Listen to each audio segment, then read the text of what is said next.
Assalamualaikum warahmatullahi wabarakatuh. Mohon izin memperkenalkan diri. Perkenalkan, nama saya Reza Mauzaki. Perkenalkan, nama saya Muhammad Sulajiz dari Prodi KE. Perkenalkan, nama saya Muhammad Didit Setiaji dari Program Studi Teknologi Aquakultur semester 3 kelas E. Pada kesempatan kali ini, kami akan memaparkan mengenai strategi efektivitas budidaya ikan di tambak polikultur untuk peningkatan produktivitas.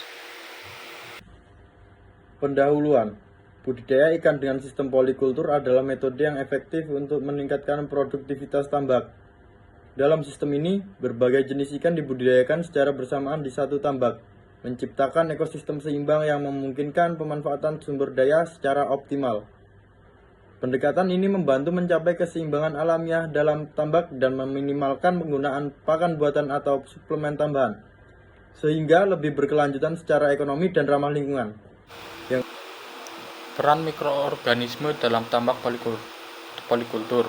Mikroorganisme seperti bakteri, plankton, dan alga memainkan peran penting dalam menjaga kesehatan ekosistem tambak. Bakteri tertentu misalnya dapat membantu menguraikan limbah organik dalam air yang mengurangi amonia yang beracun bagi ikan. Sementara itu, plankton dan alga tidak hanya berperan sebagai sumber pakan alami, tetapi juga membantu menyerap nutrisi berlebih yang bisa menyebabkan kualitas air menurun. Yang kedua, keuntungan budidaya ikan polikultur. Budidaya polikultur memiliki beberapa keuntungan utama. Yang pertama, peningkatan keanekaragaman hayati. Untuk yang kedua, mengurangi risiko penyakit. Yang ketiga, ketahanan terhadap perubahan lingkungan. Untuk yang ketiga, ada pemilihan spesies ikan yang tepat.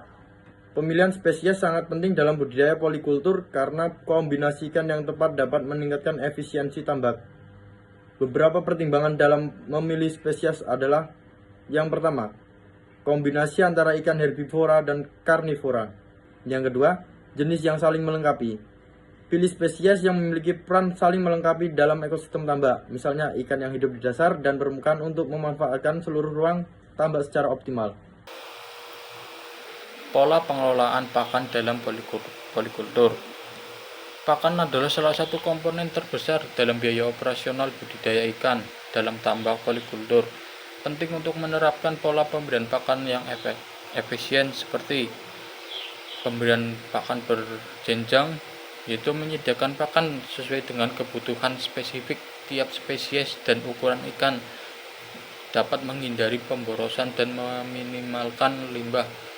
Kemudian penggunaan pakan alami. Dengan adanya spesies herbivora yang memakan tumbuhan dan plankton, tambak dapat didesain untuk mengoptimalkan produksi pakan alami seperti fitoplankton dan zooplankton yang akan dikonsumsi oleh ikan secara alami. Pengelolaan hama dan penyakit secara alami. Dalam tambak polikultur, keberagaman spesies ikan dapat membantu mengendalikan hama dan penyakit tanpa menggunakan bahaya kimia berbahaya. Berbagai metode alami yang bisa diterapkan. Yang pertama, penggunaan ikan pemangsa hama. Beberapa spesies ikan karnivora yang dapat membantu mengontrol populasi hama atau organisme yang dapat menimbulkan penyakit. Yang kedua, tanaman sebagai filter alami. Tanaman air seperti eceng gondok atau kangkung dapat membantu menyerap racun dalam air serta menjadi habitat bagi mikroorganisme baik yang mengurangi patogen. Kemudian pengelolaan musim dan adaptasi iklim. Kondisi iklim dan musim sangat mempengaruhi keberhasilan tambak polikultur. Oleh karena itu penting untuk melakukan adaptasi seperti menyesuaikan jenis ikan dengan musim. Contoh seperti beberapa ikan lebih tahan terhadap suhu dingin atau panas, sehingga memilih spesies yang sesuai dengan musim atau kondisi lokal dengan meningkatkan produktivitas. Kemudian penggunaan kolam terlindungi.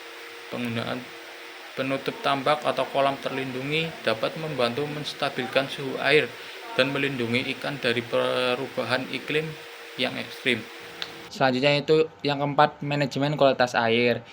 Kualitas air merupakan faktor kritis dalam budidaya ikan polikultur. Beberapa aspek yang harus dikelola dengan baik adalah: 1. pH air. Tingkat pH yang ideal untuk ikan harus dipertahankan agar ikan tetap sehat dan produktif. Yang kedua itu suhu air perlu dikontrol sesuai kebutuhan spesies yang dibudidayakan. Karena suhu yang terlalu rendah atau terlalu tinggi dapat menghambat pertumbuhan ikan. Yang ketiga yaitu kadar oksigen. Menjaga kadar oksigen terlalu penting untuk mencegah stres pada ikan dan mendukung pertumbuhan optimal.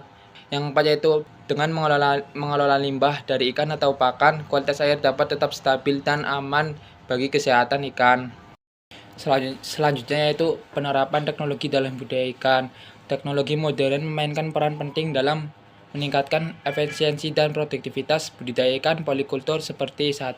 Sistem monitoring otomatis. Alat sensor dan sistem monitoring otomatis membantu memantau parameter air secara real time seperti suhu, oksigen, dan pH. Yang kedua yaitu pakan berkualitas tinggi. Penggunaan pakan yang sesuai dengan jenis ikan yang dibudidayakan dapat mempercepat pertumbuhan ikan dan mengurangi limbah. Kesimpulan, budidaya ikan di tambak polikultur memberikan banyak manfaat untuk meningkatkan produktivitas dan berkontribusi terhadap keberlanjutan lingkungan melalui strategi yang tepat seperti pemilihan spesies yang tepat, manajemen kualitas air, dan penerapan teknologi. Sistem ini dapat memberikan hasil optimal. Penerapan praktik polikultur yang berkelanjutan tidak hanya memberikan keuntungan ekonomi tetapi juga menjaga keseimbangan ekosistem tambak. Sekian dari presentasi kami. Assalamualaikum warahmatullahi wabarakatuh.